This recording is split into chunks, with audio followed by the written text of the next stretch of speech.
Hi வணக்கம், welcome to positive tribes. இன்றைக்கி உங்களுக்கு ஒரு குட்டி கதை சொல்கிறேன். இந்த கதை கேட்டப்புறம் என்ன நடக்கும் அப்படின்னு யோசிச்சிங்கன்னா அதே முன்னாலே சொல்லிடுறேன். You will discover a new truth. Okay, so ஒரு சின்ன கிராமம், அதில் ஒரு இளம் வயது நபர் ஒருத்தர் இருக்கார். ஆனால் அவருக்கு எப்பவுமே ரொம்ப டென்ஷன், பதட்டம், ஆன்சைட்டி இந்த மாதிரி. அவரால் நிம்மதியாகவே இருக்க முடியலையா, எப்போவுமே ஒரு பதட்டத்தோடையே இருந்தாராம். சாப்பிட முடியல, தூங்க முடியல.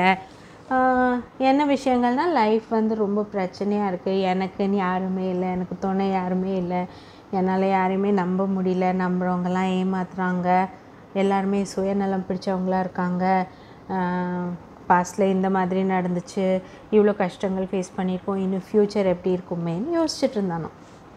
அதுக்கப்புறம் ஒரு லெவலுக்கு மேலே போனப்புறம் அவனால் நிம்மதியாகவே இருக்க முடியல. சரி போதுண்டா சாமி, இனி நம்ம இந்த மாதிரி இருக்கக்கூடாது. ஸோ இதுக்கு எப்படி நான் தீர்வு காணலான்னு யோசித்தப்போ டாக்டர்கிட்ட போகலாமா இல்லை என்ன பண்ணலான்னு யோசித்தேன்னா, ஸோ பக்கத்து ஊரில் ஒரு வயசானவர் இருக்கார். அவர் ரொம்ப தெளிவான மனமுடையவர், அவர்கிட்ட போனால் சொல்யூஷன் கிடைக்கும் அப்படின்னு ஊரில் இருக்கவங்களாம் சஜஸ்ட் பண்ணுறாங்க இவனுக்கு. ஸோ இவன் கிளம்பி போகிறான். அங்கே போனதுக்கப்புறம் அவர்கிட்ட போயிட்டு, ஐயா இந்த மாதிரி எனக்கு ரொம்ப பதட்டமாக இருக்குது, ரொம்ப ஆன்சைட்டி, என்னால் நிம்மதியாகவே இருக்க முடியல, சாப்பிட முடியல, தூங்க முடியல, எனக்கு ஹெல்ப் பண்ணுங்கள். அப்போது அவர் சொன்னாராம். அப்புறம் 2 பேரும் கொஞ்சம் நேரம் பேசிட்டே இருக்காங்க, என்ன நடந்துச்சு எது நடந்துச்சுன்ட்டு. அதெல்லாம் முடிஞ்சு போச்சு. அதுக்கப்புறம் அவர் சொன்னாராம், சரி இந்த ஒரு கிளாஸ் தண்ணி கொடுத்து, ஃபுல்லாக ஃபில் பண்ண தண்ணி கொடுத்து, இதை எடுத்துகிட்டு நீ ஊர்கோடி வரைக்கும் போயிட்டு திருப்பி வா, ஆனால் ஒரு ட்ராப் தண்ணி கூட சிந்தக்கூடாது அப்படின்னு சொல்லிட்டாராம். அது ஓகே அப்படின்ட்டு இவனும் அந்த சேலஞ்சஸ் எடுத்துகிட்டு அந்த தண்ணியை ரொம்ப கவனமாக அந்த தண்ணி மேலேயே ஃபோக்கஸ் பண்ணிவிட்டு அந்த ஊர்கோடி வரைக்கும் போயிட்டு திரும்பியும் வந்துட்டானா. ஆனால் இவன் போகிற வழியெல்லாம் ரொம்ப நேரம் கிராமம்ல, ஸோ சின்ன சின்ன ரோட்ஸ் எல்லாம் இருந்துச்சான். அப்புறம் தெருவில் எல்லோரும் ஓடி ஆடி விளையாடிட்டு இருந்தாங்க, விலங்குகள் சத்தம், அந்த மாதிரி நிறைய டிஸ்டர்பன்ஸ் இருந்துச்சு. பட் ஆனாலும் இவன் ரொம்ப சக்ஸஸ்ஃபுல்லாக போயிட்டு வந்துட்டான். வந்ததுக்கப்புறம் இவர் சொன்னார், காமிச்சப்புறம் ரொம்ப பாராட்டிட்டு, சூப்பர் பாரு நீ சாதிச்சுட்ட, போகிற வழியில் நிறையா குழந்தைங்க விளையாடிட்டு இருந்தாங்களே அது பார்த்தியா அப்படின்னு கேட்டாராம். அப்படியா, அந்த மாதிரி எதுவுமே என் கண்ணில் படலையே. அதுக்கப்புறமா அந்த ரோட்டில் நிறைய குண்டு குழி இருந்துச்சு, அது பார்த்தியான்னு கேட்டாரான். அப்படிலாம் ஒன்றும் எனக்கு தெரியல அப்படின்னா.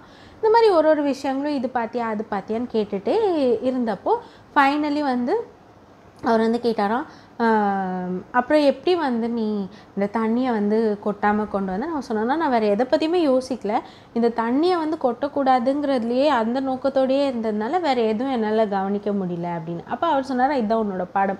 நம்ம என்ன பண்ணுறோன்னா, நம்மளை சுற்றி இருக்கிற விஷயங்கள் ஆர் நமக்கு முன்னால் நடந்த விஷயங்கள், இந்த மாதிரி விஷயத்தில் நம்ம ரொம்ப ஃபோக்கஸ் பண்ணுறோம். ஆனால் நம்ம ஃபோக்கஸ் பண்ண வேண்டியது நம்ம மேலே. ஓகே, அந்த மொமெண்ட் மேலே, அந்த கரண்ட் மொமெண்ட், அந்த ப்ரெசன்ட் மொமெண்ட்டில் நம்ம என்ன பண்ணுறோமோ நம்மளோட ஃபோக்கஸ் அதில் மட்டும் இருந்தால் வேறு எந்த விஷயங்களும் நம்மளை பாதிக்காது. நடக்கிறது எதையுமே நம்மளால் தடுக்க முடியாது, அடுத்தவங்களோட பிஹேவியரை நம்மளால் சேஞ்ச் பண்ண முடியாது. ஒரு விஷயம் நம்ம ரொம்ப நல்லா புரிஞ்சுக்கணும், இது ஒரு சுயநலமான உலகம். இந்த சுயநலமான உலகத்தில் நீங்கள் பொதுநலத்தை பற்றி மட்டுமே யோசிச்சுட்டு அடுத்தவங்க எப்படி ஃபீல் பண்ணுவாங்க, அடுத்தவங்களை எப்படி நம்ம சந்தோஷப்படுத்தலாம், அடுத்தவங்கன்னு மட்டும் நீங்கள் யோசிச்சிங்கன்னா உங்களை காப்பாற்ற யாரும் வரமாட்டாங்க. அப்போது நீங்கள் தான் உங்கள் மனநிலை பாதிக்கப்பட்டு கஷ்டப்பட போகிறீங்க. அது நமக்கு தேவையா? நம்மளை நாம் பார்த்துக்கலன்னா வேறு யார் பார்த்துப்பா? கரெக்டாக? So please live in the moment.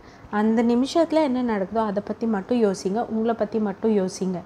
ஏன்னா எந்த ஒரு விஷயம் நம்ம லைஃப்பில் நடந்தாலும் அது நல்லதாக இருக்கட்டும் கெட்டதாக இருக்கட்டும், அதுக்கு நம்ம ரியாக்ட் பண்ணுறோமா ரெஸ்பாண்ட் பண்ணுறோமாங்கிறத பொறுத்து தான் நம்மளோட மன அமைதி இருக்கும்.